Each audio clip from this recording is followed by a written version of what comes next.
There are a lot of things happening around the globe.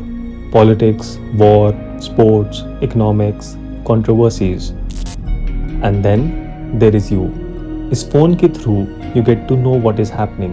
With all this information, तुम एक perspective create करते हो towards people, communities, countries, religions and businesses. You believe what you see, listen or read. What if you get to know तुम्हें सिर्फ वो बताया जाता है जो वो तुम्हें बताना चाहते हैं. तुम वो देखते हो जो वो दिखाना चाहते हैं. तुम वो सुनते हो जो वो सुनाना चाहते हैं. And at the end, you think how they want you to think. This story is about a channel who has been fairly independent. They are trying to tell us we can suppress you even if you've done nothing wrong. लेकिन सही खबर छापना हमारा कर्तव्य है और अधिकार है. आप उसे कैसे दबा सकते हैं? बिल्कुल दबा देंगे.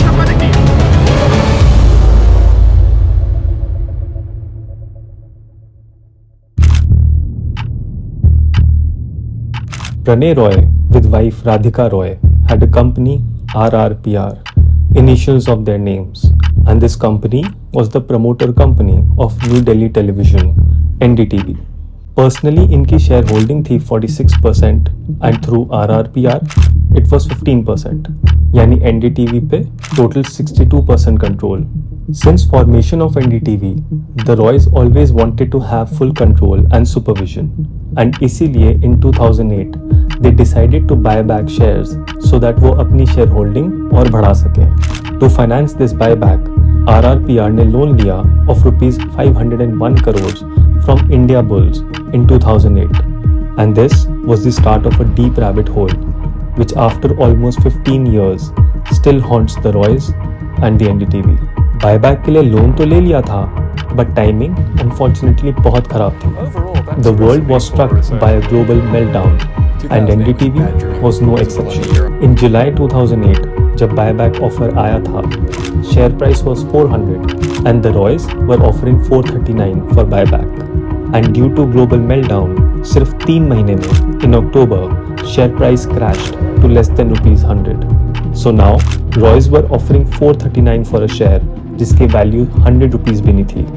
The Roys found themselves in deep trouble, and to repay India Bulls loan, they took another loan of rupees 375 crores from ICICI Bank.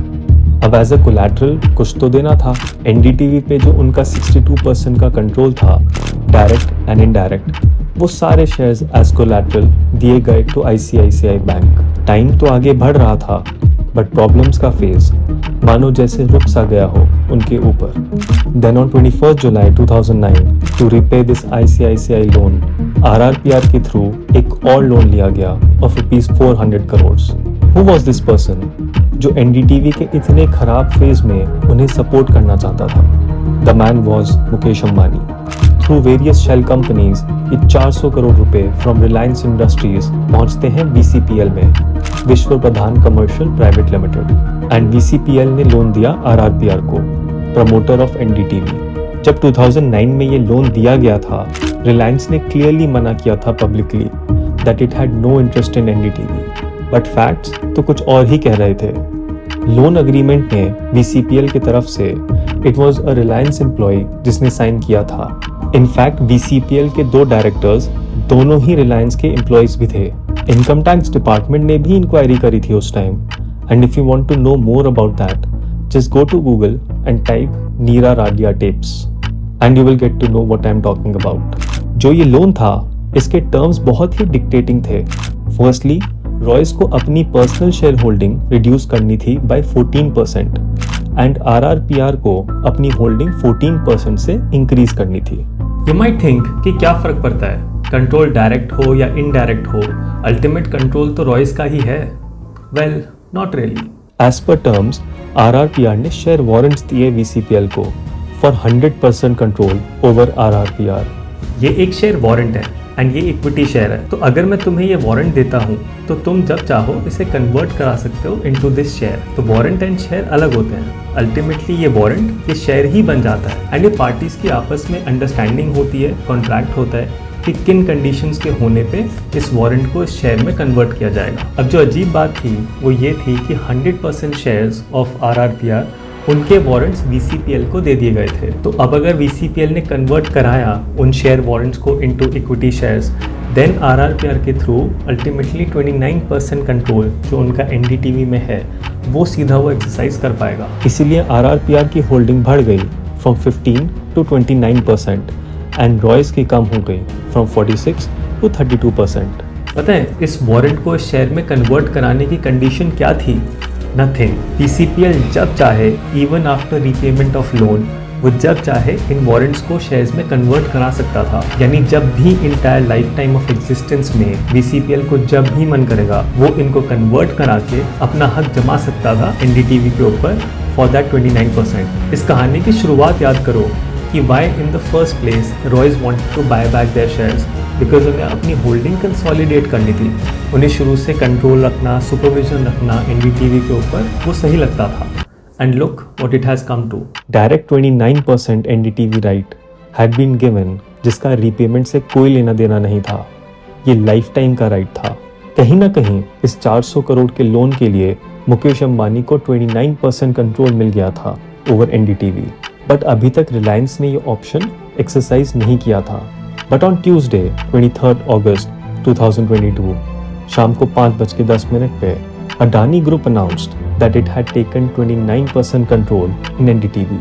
Adani had bought VCPL for 113 crores, and because VCPL had the right to convert warrant into shares, Adani immediately exercised that right and took control over NDTV for its 29% share.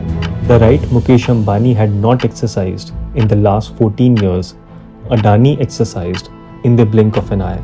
VCPL was indirectly owned by Mahindra Nahata, who is very close to Mukesh Ambani. In fact, उनके DIN number से you can check. He's still a director in Reliance Jio Infocom Limited. And on the other hand, it is no secret that Adani and Ambani share a professional rivalry. The shocking part is why VCPL was sold to Adani despite of this rivalry, and especially when it was Mukesh Ambani back in 2009 who had saved NDTV with that 400 crore rupee loan. And दूसरी puzzling चीज़ ये है कि VCPL के हिसाब से अगर देखो, RRPR तो एक एसेट था, एक रिसीवेबल था जिसकी वैल्यू 400 करोड़ थी, देन उसे 113 करोड़ का क्यों बेचा गया अडानी को? On Tuesday evening when Adani had announced the takeover, उसके हाफ एन आवर बाद at 5:40 they made another announcement to buy further 26% from public so that their total holding could go up to 55%. Will this deal compromise the integrity and independence of news? What it means is NDTV was possibly one of the last media platforms who were critical of this government. Before we end this video, it is important कि आपको कुछ चीज़ें पता हो before you jump into conclusions कि कौन सही है या कौन गलत है।